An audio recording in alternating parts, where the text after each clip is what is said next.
and this time the girl with the missing toe won. Students/teachers, did a student get expelled decided to take revenge on the school afterwards? Essentially, we had a miniature cult on our hands at our high school. Let me explain.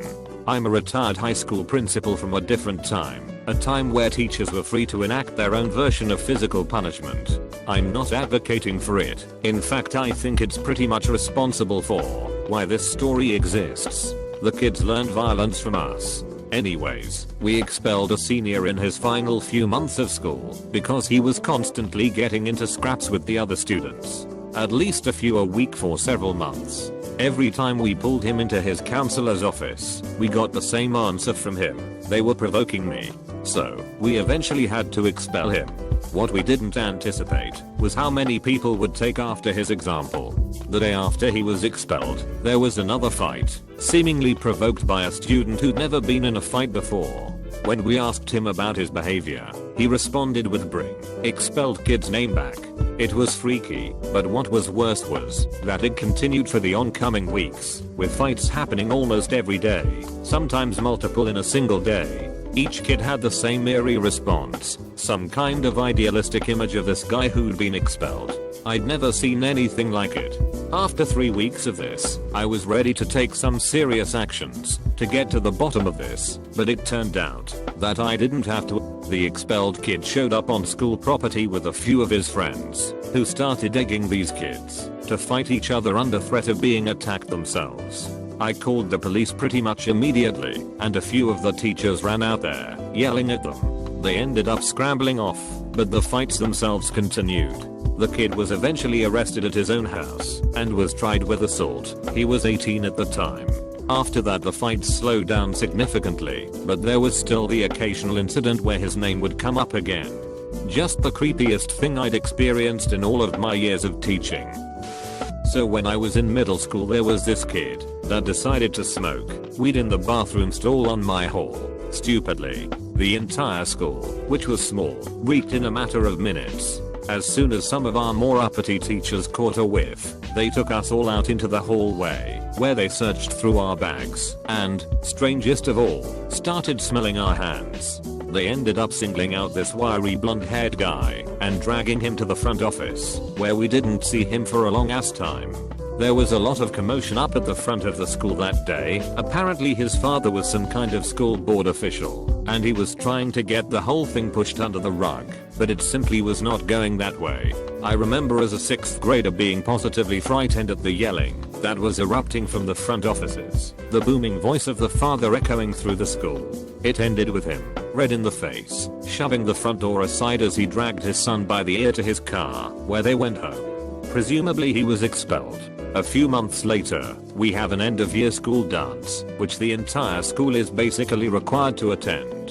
They had the front doors wide open, and I guess at some point the weed kid must have snuck in.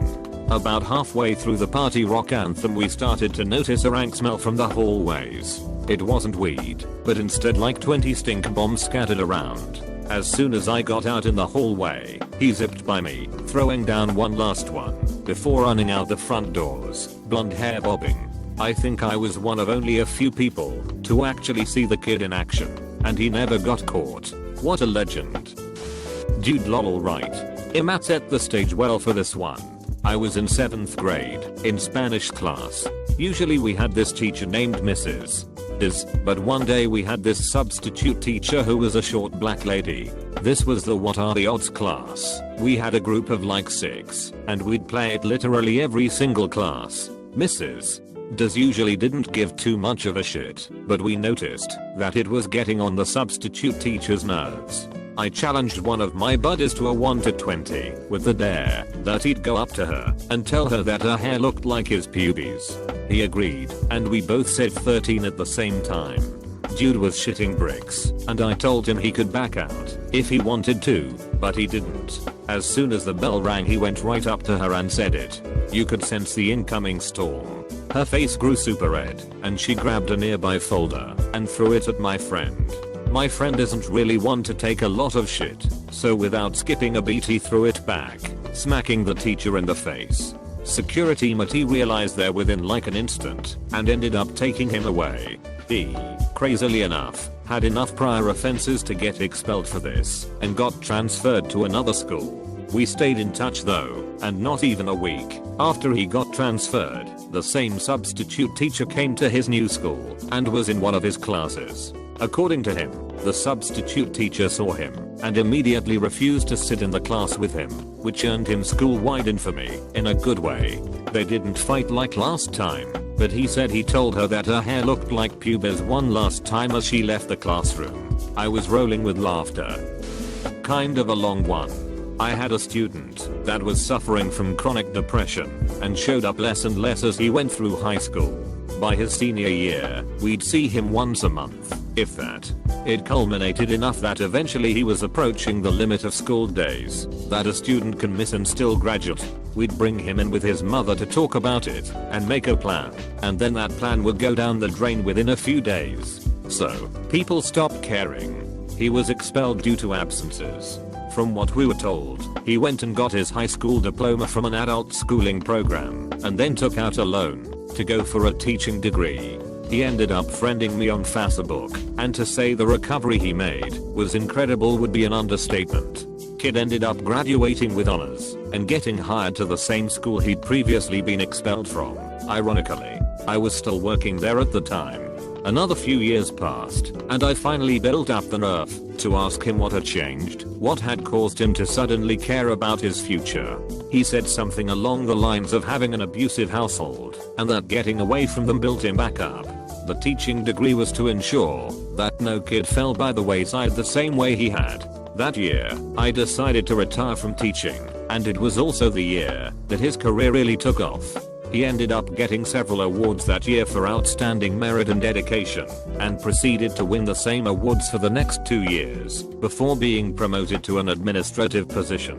Here he was arguably even more successful, transforming the very attitude of the school. The piece of information that really tops the ironic cake, however, is that as a part of the administrative staff, he was responsible with ridding the district of the absence rule. Now, kids could not get expelled for going over a certain number of days. It was senior prank time, and some of us were a little ballsier than others. Namely, a red-headed dude named Derek, who decided that it would be a brilliant idea to, well, actually let me keep the suspense and describe the day instead. It was a crisp autumn day, and we'd just got done filling our school with an inconceivable amount of Batman symbols. They were everywhere. Doors, windows, desks, ceiling tiles, school banners, I mean, you name it, it was signaling Batman. A team of like 20 students, including me, had worked all night on it, and it was finally done. But, as you might expect, this wasn't the only senior prank going on. Our aforementioned buddy Derek had also come up with a little solo plan. Ours was sprung perfectly, much to the displeasure of all of the staff. The Cape Crusaders mark filled their hallways. There were classes to be done, so most of the disposable stuff had to start cleaning it up. Pretty good, not as good as the time we planted a tree in the middle of our football field, but still pretty good nonetheless. At the end of the day, in homeroom, that's when Derek struck. You see, there was always a little school news program thing we had to watch, made by the students themselves. We tuned in when Derek, who was part of the news team, and another girl came onto the screen. Things went pretty normal until there was announcement for the astronomy club, who were having a big get together to view some kind of comet or something. Well, and I'll never fucking forget this. Derek began to speak and said, and for a special sneak preview, for those who've never gone to the event before, here's a view of the full moon. Before anyone could intervene, he climbed onto the desk and mooned the camera, revealing his ass to the entire school. Pandemonium erupted. Someone grabbed him off the desk as the girl sitting next to him made a horrified face before the feed was cut off. Our classroom plunged into chaos, and I assume the entire rest of the school did too.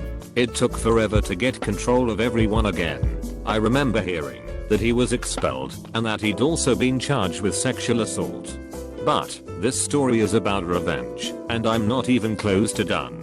Derek was none too happy about being expelled, and things were about to get far worse. Things had pretty much settled down by the time he had returned, and though he returned alright, nobody knows how he got in. But in the same vein that we'd left the Batman symbol everywhere in the school, one day we arrived to see a screenshot of his ass plastered all over the school. In droves. This was a concentrated effort of multiple people, just like ours had been. And Derek, that sly dog, he never got caught for that one, but I'm sure he was responsible. There was no way to link him to it. It could just been any student trying to get a rise out of the staff. Unfortunately, we were on really thin ice after that incident. We had to expel this one child for selling drugs at the bus pickup area after school hours. He was brave enough to do it while the buses were still around one day, and I'm sure he thought he didn't appear suspicious, but he stuck out like a sore thumb.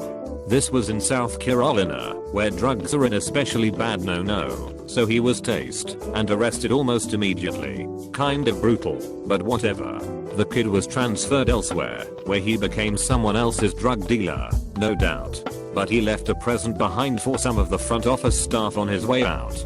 It went unnoticed for several weeks before a strange smell started to permeate through the office. It was found in the attendance counselor's office, in one of desk drawers under a hefty stack of papers. A small plastic bag filled with marijuana, not completely sealed, so over time, the smell began to leak. At first, they suspected the attendance counselor. It wasn't the first time that a teacher had decided to come to our school high. So, naturally, we checked the security cameras. It took hours to find, but we found it. A short chubby boy wearing all black, sneaking into the counselor's office. He'd escaped from his entourage in the front office, with just enough time to slip a baggie in her desk. It was super slick, far more competent than what he tried at the bus loop. Of course, the suspicion was dropped against the attendant counselor, and the police confiscated the drug, probably for their own private use. I never saw that kid again. Hope he's still out there doing stupid shit like that though. I was a junior in high school when a fight broke out in one of my English classes. I have no idea what it was over, and there's a good chance I wouldn't care even if I knew. Girl on girl. So obviously there was a lot of hype. Our teacher, some feeble lady that forced us to call her drive, or suffer the consequences of disrespecting your elders, was helpless in the face of 30 students chanting on a fight. There was the usual hair pulling, slightly obscene clothing grabs, and a lot of name calling, but the real problem began when one of the girls took off her flip-flops and began smacking the other girl in the head with it. At this, the girl who was being hit screamed, "Alright bitch, you ain't ever about to wear those again," and proceeded to bite the other girl's left big toe clean off and spit it out onto the tile floor. Then, the screaming commenced. The teacher, who up until that moment had just been cowering in a corner, was actively calling the police. A school security guard separated the two, and the excitement, unfortunately, was over. The girl who bit off the toe got expelled, while the other girl just got hit with a bunch of disciplinary stuff. She wasn't gone forever though. Now, I heard this secondhand, so you'll have to just take my word for it, but I don't really think it's beyond reason. Apparently the girl cornered the -1 toe girl after school one day, demanding the big toe on her other foot too. She was a fucking psycho. They fought again, and this time the girl with the missing toe won. By some miracle, she ended up only losing a single toe. That day and the infamous toe biting psycho was never seen again.